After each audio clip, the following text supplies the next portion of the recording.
Assalamualaikum warahmatullahi wabarakatuh. Selamat datang. Dapatkan manfaatnya dan bagikan kepada orang-orang yang kalian sayangi. Selamat menonton. Wassalamualaikum warahmatullahi wabarakatuh.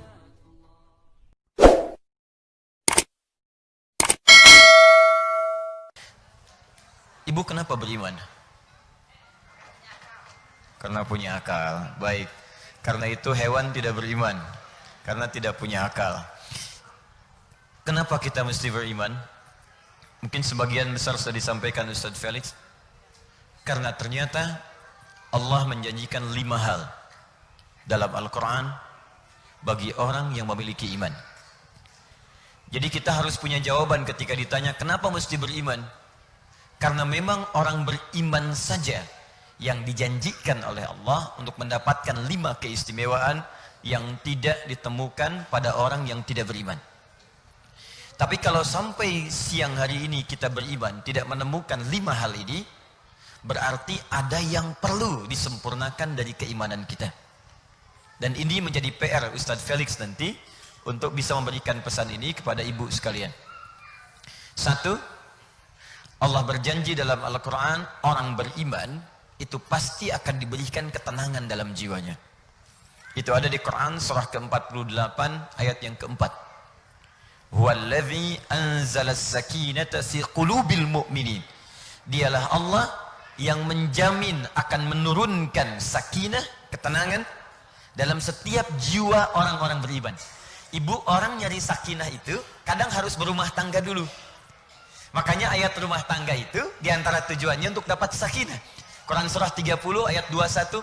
Wa min ayatihi an khalaqalakum min anfusikum azwaja litaskunu ilaiha. Bukankah ibu ingin berumah tangga untuk mendapatkan samara? Samara kan saatnya sakinah kan? Jadi ada orang ingin mendapatkan sakinah harus berumah tangga dulu. Tapi ada orang yang belum berumah tangga pun itu oleh Allah akan diberikan sakinah. Sepanjang ada iman, ingat bukan di lisannya tapi dalam jiwanya. Huwallazi anzala as-sakinata fi qulub. Ya, bukan bukan fi fam. Bukan di lisan, bukan fi alsinatil mu'minin, tapi fi qulubil mu'minin. Jadi orang beriman itu, kata Allah, jika benar imannya sampai ke jiwanya, aku akan berikan ketenangan dalam dirinya. Jadi kalau belum berumah tangga saja sudah dapat sakinah, apalagi kalau sakinah itu dibawa ke rumah tangganya. Pasti dipastikan 100%, orang yang imannya benar sudah pasti di rumah tangganya, sesulit apapun persoalannya, pasti akan dihadapi dengan semua ketenangan yang hadir dalam kehidupannya. Jadi kalau di rumah tangga banyak gelisahnya, sementara ibu mengatakan saya beriman, itu kemudian patut dipertanyakan, apakah imannya sudah sampai ke dalam jiwa atau belum? Jangan-jangan kopi manis sedikit bikin status. Uang belanja belum keluar telat sehari, udah bikin kemudian tulisan di medsos. Ternyata kamu tidak seperti yang aku kira. Ini raja medsos. Baik. Itu 1. Udah disampaikan belum Ustaz? Belum. 2. Saya agak cepat ya. Nanti pertanyaan biar Ustaz Felix saya yang jawab. Kalau saya cuma nyampaikan aja. Baik. 2. Orang beriman itu langsung dijamin oleh Allah. Dia akan diberikan ketentraman hidup sekalipun tinggal di tempat yang sangat terbatas. Ibu kenal Ashabul Kahfi? Oh, hebat. Ya nggak apa-apa. Ibu, Ashabul Kahfi itu kan, kahfi itu apa artinya? Gua. Gua itu ada 2. Gua itu ada 2. 1 gua sempit, yang masuknya hanya cukup bagi 1-2 orang. Itu disebut Hira namanya. Jadi kalau ada gua yang dalamnya ruangannya sempit, yang hanya cukup untuk 1 atau 2 orang saja. Yang masuk cuman saya sama Ustaz Felix berdua. Nah, misal, yang lain gak bisa masuk. Itu disebut Hira namanya. Ibu pernah dengar gua Hira? Nabi menerima wahyu di apa? Gua apa? Kenapa disebut gua Hira? Gharun, Hira, gharun, ghar, bahasa Arabnya ghar. Hira itu tempatnya, ya. Gharun. Tempat yang sangat cukup hanya untuk 1-2 orang saja. Kenapa disebut gharun? Karena di tempat itu hanya masuk 1-2 orang saja. Saya pernah naik ke Gua Hira ke atas, itu memang tempatnya nggak bisa. kita akan mengadakan pengajian BKSM di Gua Hiro. Nggak akan cukup. Ya, paling masuk ibu ketua sama wakil aja gitu. Yang lain nggak akan bisa ikut. Cuman sempit. Tapi kalau yang di gua itu cukup luas dalamnya. Bisa masuk 5 orang, 6 orang, 7 orang, 8 orang. Maka nanti akan berubah namanya dari gharun jadi kahfun. Kahfi. Misal, Nabi pernah dengan sahabat Abu Bakar di Gua Thur. Buka Quran surah ke-9 ayat ke-40. Ya, idhuma fil ghari idh yaqulu li sahibihi la tahzan innallaha ma'ana. Ketika Nabi dikejar oleh orang-orang kafir Quraisy, bahkan sempat akan dieksekusi, lalu bersembunyi di dalam gua yang masuk cuma 2 orang, Nabi dengan Abu Bakar saja, karena yang lain gak bisa masuk, tempatnya sempit. Makanya kata orang-orang kafir, ini mustahil Muhammad SAW masuk ke sini. Kenapa? Karena tempat ini begitu sempit dan jaring laba-laba pun dan sarang merpati pun gak rusak. Makanya mustahil bisa masuk. Tempatnya disebut dengan gharun. Tapi kalau yang masuk bisa 4, 5, 6, 7, maka tempatnya berubah nama menjadi kahfun. Ada surah ke-18 dikenal dengan surah Al-Kahfi. Kenapa disebut surah Al-Kahfi? Karena ada banyak anak muda. Ada yang menyebutkan 7 orang. Ada yang menyebutkan 5 orang, 6 orang, 8 orang. Intinya lebih daripada 3 orang, cukup banyak. Masuk ke dalam gua itu. Saya tanya ibu, bu, di gua itu ada penerangan nggak? Ada lampu nggak? Nggak ada. Makanannya gampang atau sulit?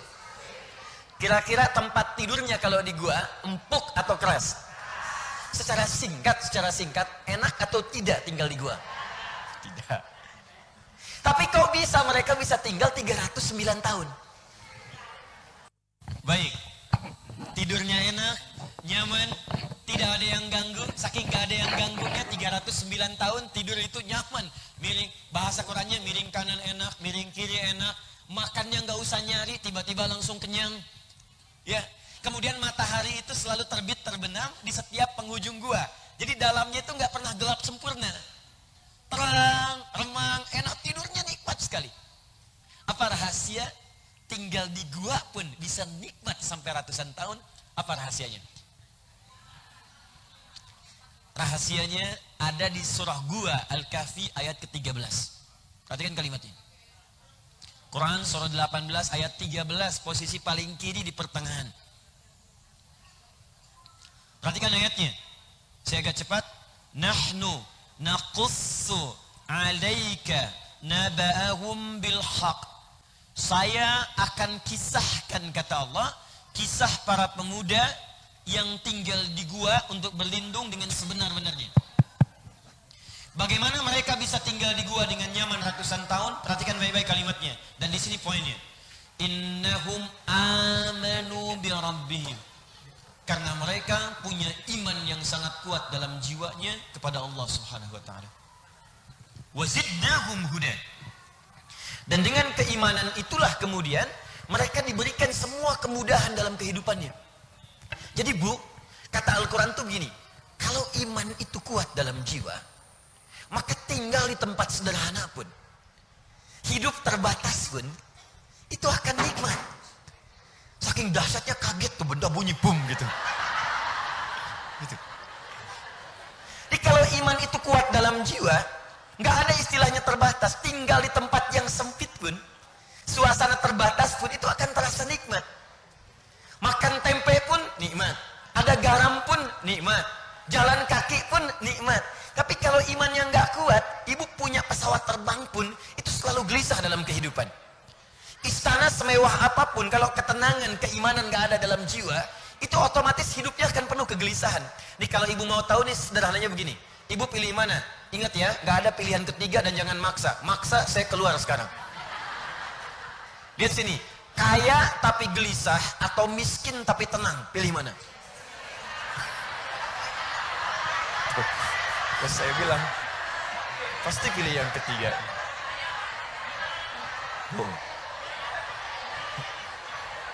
Kan? Saya pamit dulu ya. Jadi ketenangan itu penting dan iman itu sumber ketenangan. Jadi kalau ada orang beriman belum keimanannya. Ada yang belum sempurna. Nanti kita akan lihat apa penyebabnya. Jadi kata Al-Quran, iman itu memberikan keistimewaan.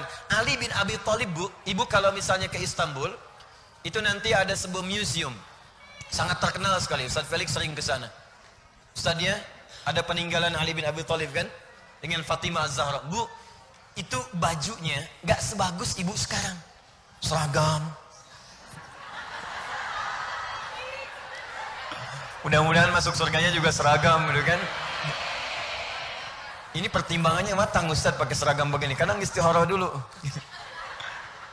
Papa, mama pakai apa ya besok? Hijau atau kuning? Oh, Masya Allah. Kata suaminya hijau deh mah. Ya, kata mamanya kuning deh pak. Tuh. Nanya tapi udah punya jawaban. Begitu keluar merah. Dua, terakhir saya tutup. Setelah itu kembali ke Ustaz Felix. Saya hanya ingin sampaikan. Sebetulnya imannya itu sudah sampai ke jiwa atau belum sih gitu. Sudah tenang atau belum? Nyaman atau belum? Terakhir yang ketiga Bu. Ada 5, saya ambil 3 saja. Orang yang imannya benar, tak peduli laki-laki atau perempuan, tak peduli dia kaya atau cukup, besar atau kecil, kalau benar dia beriman kepada Allah Subhanahu wa taala, itu langsung mendapat kabar dari Allah, dia akan dijamin kebahagiaan dan kesuksesan hidupnya, profesi apapun yang ia jalani saat di muka bumi. Apakah ibu rumah tangga, dokterkah, apakah pengajarkah, ustadzkah, pokoknya semua yang ia lakukan diberikan jalan bahagia oleh Allah. Bahagia itu kan tidak harus ada dengan uang kan? Bahagia itu tidak harus ada dengan barang kan? Bagi sebagian orang minum teh itu sudah membahagiakan. Bagi sebagian orang minum kopi membahagiakan. Tapi bagi kebanyakan orang tambah uang belanja itu yang paling membahagiakan. Oke. Dilihat sini. Dalilnya Quran surah ke-23. Saya tutup. Qad aflahal mu'minun. Perhatikan cara menerjemahkannya. Quran surah ke-23 ayat 1. Quran surah ke-23 Al-Mu'minun ayat 1. Qad aflahal mu'minun. Baik, saya akhiri. Bu, qad itu kalau di ilmu nahwu namanya harfut tahqiq, huruf yang menjamin sesuatu dengan sempurna. Aflah dari kata falah asalnya. Falah itu kalau kita buka kamus bahasa Inggris, itu punya 2 arti. Success and happiness. Sukses dan bahagia. Kalau sukses saja belum tentu bahagia. Itu fauz namanya. Turunannya fauzi, faizah, faizan, fauzan, faizin. Itu fauz.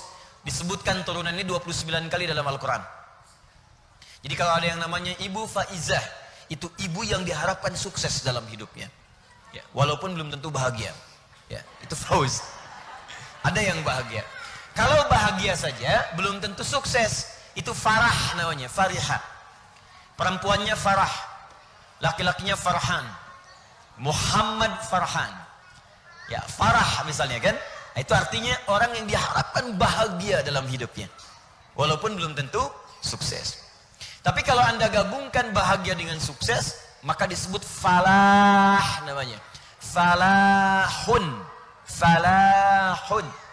Kalau itu kita genggam dan gak mau dilepaskan, sukses dan bahagia. Jadi penjahit, sukses, bahagia. Jadi guru, sukses, bahagia. Jadi dosen, sukses, bahagia. Jadi ibu rumah tangga, sukses dan bahagia. Maka ganti kalimatnya dari falah jadi aflah namanya. Aflah. Kata Allah, orang beriman itu pasti akan menggenggam kesuksesan dan kebahagiaan dalam hidupnya. Qad aflahal mu'minun. Sekalipun itu sifatnya relatif, sekalipun bagi sementara orang bisa lain-lain ukurannya, tapi setiap yang ia kerjakan itu pasti akan menyenangkan. Ibu pernah dengar kisah seorang perempuan itu berumah tangga, suaminya kuli bangunan Bu, dan banyak orang mengecilkan gitu, kuli bangunan. Istrinya suka ngambil kayu bakar di sawah. Tapi tahukah Anda, saya akhiri, setiap kali orang datang berkunjung ke rumahnya, plus beliau punya 2 anak, mungkin sekarang sudah bertambah, itu selalu disambut dengan istimewa. Ini kisah nyata. ikan ada, buah ada, makanan ada. Dan selalu bercerita yang sangat positif tentang suaminya. Kata istrinya, Abi itu kalau kerja pulang, bawa uang banyak sekali. 500.000 sebulan. Itu banyak. Tuh kan? Bagi sementara orang mungkin cukupnya untuk pulsa saja. Tapi perhatikan, bagaimana 500.000 itu disebut sukses, Bu. Dan membahagiakan kehidupannya. Ada orang penghasilan sebulan 500 juta, tapi nggak pernah tentram ibu rumah tangganya. Senyum susah, ketenangan nggak bisa didapat. Ini 500.000 bisa berbagi, setiap orang datang, ikan ada, buah ada. Dan hidupnya nikmat. Mau berangkat mobil nggak usah siapkan bensin, tinggal tunjuk begini, taksi berhenti. Bayangin. Jadi nggak capek. Dan yang paling dahsyat, tahukah ibu, siapa keluarga itu? Ternyata keluarga itu adalah keluarga ahli iman dengan Al-Quran. Istrinya itu sudah hafal Quran dengan 7 riwayat. Yang suaminya kuli bangunan juga hafal Quran. Anaknya semua hafidh Quran 30 juz. Allah berikan kekuatan iman dalam jiwanya. Dengan itu dia dapatkan kebahagiaan dengan Qurannya.